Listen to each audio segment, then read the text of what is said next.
ममता की परीक्षा। रजनी कॉलेज में प्रथम वर्ष की छात्रा थी।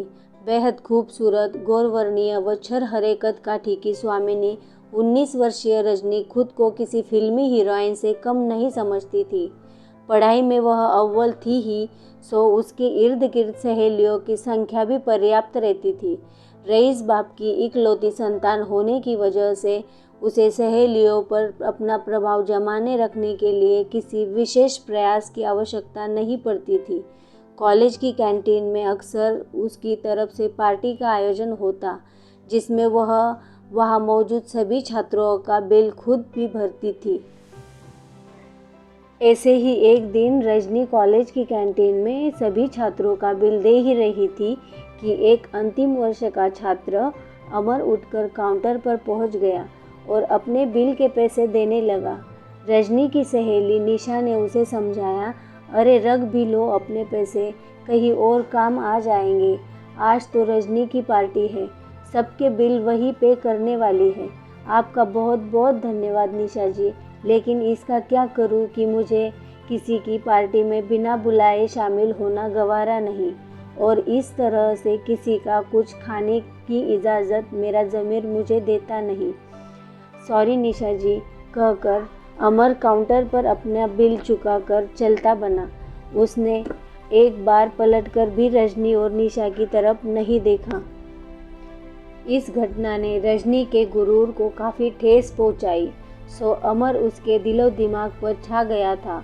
साधारण कपड़ों में लिपटा रहने वाला अमर पढ़ने में होशियार था। कॉलेज में पिता की रईसी पर मजा करने वाले छात्रों की भीड़ से खुद को बचाए हुए अमर की किसी से गहरी दोस्ती नहीं थी। लेक्चर्स अटेंड करना और लाइब्रेरी में समय बिताने के अलावा वह कभी कभार अकेले ही कैंटीन में वगैरह ही में दिख जाता था। कॉलेज की लॉबी में कई बार रजनी का अमर से आमना सामना हुआ, लेकिन एक बार उसकी तरफ देखे बिना अमर उसको नज़रअंदाज कर यूँ गुजर जाता जैसे उसको जानता ही नहीं हो। उसका यह रवैया रजनी के गुमान को ठेस पहुंचाने के लिए काफ़ी था। कॉलेज में कई मनचले लड़कों की आहें सुनने की अभ्यस्त रजनी को अमर की यह बेरुखी भीतर तक झंझोड़ देती।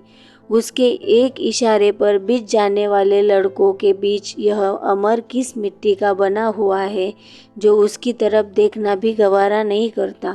वह अमर के बारे में जितना सोचती वह खुद को उसके और करीब महसूस करती। अब तो दिन भर उसके ख्यालों में रहने वाला अमर रात उसके सपनों में भी दस्तक देने लगा था।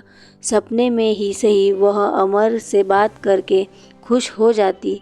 उसका मन मयूर खिल उठता। धीरे धीरे यूं ही दिन बीतते रहे। कॉलेज के प्रथम सत्र की पढ़ाई पूरी हो चुकी थी। दिवाली की छुट्टियां घोषित हो चुकी थी। रजनी जैसे ही लाइब्रेरी के सामने पहुंची, उसे लाइब्रेरी से निकलता हुआ अमर दिख गया। संयोगवश आसपास कोई नहीं था। रजनी बाहर कॉलेज की लॉबी में ही रुक गई।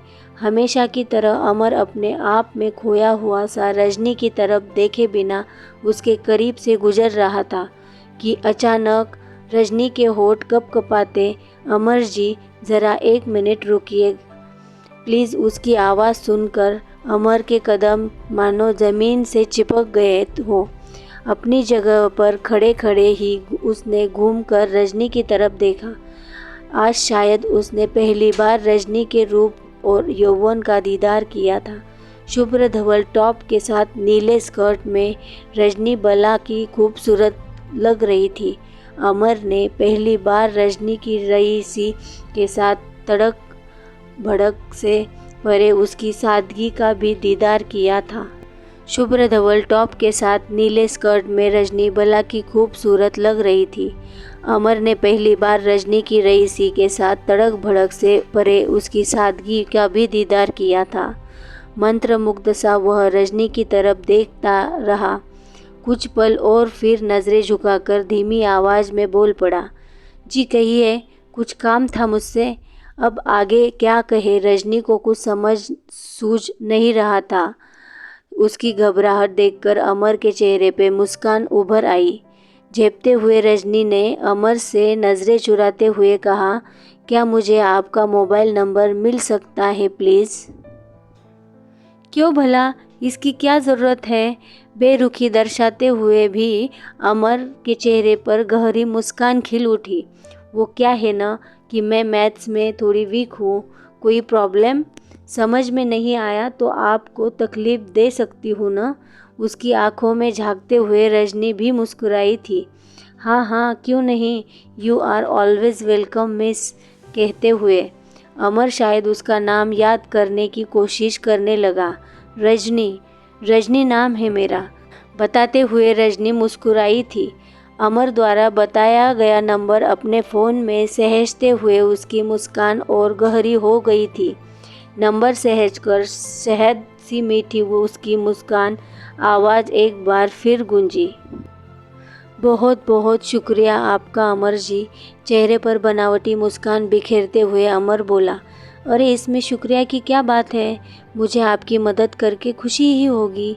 आप कभी भी बेहिचक मैथ का कोई भी प्रॉब्लम मुझे पूछिए, I will try to solve it. फिर अमर उसकी ओर देखे बिना ही बढ़ गया था आगे। इधर लाइब्रेरी में बैठी रजनी के सामने किताब खुली हुई थी, लेकिन उसकी नज़रों के सामने किताब के पन्ने नहीं अपितु अमर का मुखड़ा बार बार उभर रहा था। लंबी कदकाठी, उसका शालीनता भरा व्यवहार रजनी के दिल को घायल कर रहा था। उसके पहले ही मन बना लिया था, लेकिन उसे सामने देखकर वह अपना संतुलन खो बैठी थी और हड़बड़ाहट में उससे उसका फ़ोन नंबर मांग बैठी थी। क्रमशः अचानक उसके दिमाग में बिजली सी कौंधी। अरे बावली, अब क्या फ़िक्र है, पुरानी फिल्में नहीं देखी क्या, जब हीरोइन या हीरो अपने प्यार का इजहार चिट्ठियाँ लिख कर किया करते थे और कोई छोटा बच्चा उनके बीच मध्यस्थ का काम करता था और फिर उनके प्यार की कहानी आगे बढ़ जाती थी और फिर हैप्पी एंडिंग। माना कि आज चिट्ठियाँ का ज़माना नहीं है, लेकिन ईमेल तो लिख सकती है ना। चलो ठीक है, ईमेल ठीक से नहीं मालूम तो व्हाट्सएप किस दिन काम आएगा। आज के युग में व्हाट्सएप और फेसबुक जैसे सोशल मीडिया का इतना बड़ा मंच तो बना ही है हम जैसे युवाओं के लिए। हम किसी भी तरह से इसका फ़ायदा उठा सकते हैं। सामने कहने में संकोच भले हो, इसके ज़रिए तो कह ही सकते हैं अपने मन की बात। नहीं माना तो भी कोई बात नहीं, ज़्यादा से ज़्यादा अनफ्रेंड कर देगा या ब्लॉक कर देगा। अब चाहे जो हो, उसने अपना फ़ोन नंबर देकर मुझे बात करने का ज़रिया तो दे ही दिया है, आज़माने में हर्ज ही क्या है। तो आज की स्टोरी में यही तक ही है।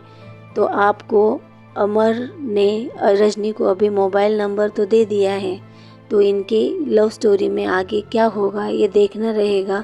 तो इस चैनल को अभी सब्सक्राइब कीजिए, पसंद आए तो लाइक कीजिए और स्टोरी भी पसंद आए तो शेयर भी कीजिए। और अमर और रजनी की लाइफ में आगे क्या होता है ये देखने के लिए हमारे चैनल पे फिर से आइए। तो हम मिलते हैं दूसरे भाग में, जो अमर और रजनी की लव स्टोरी है।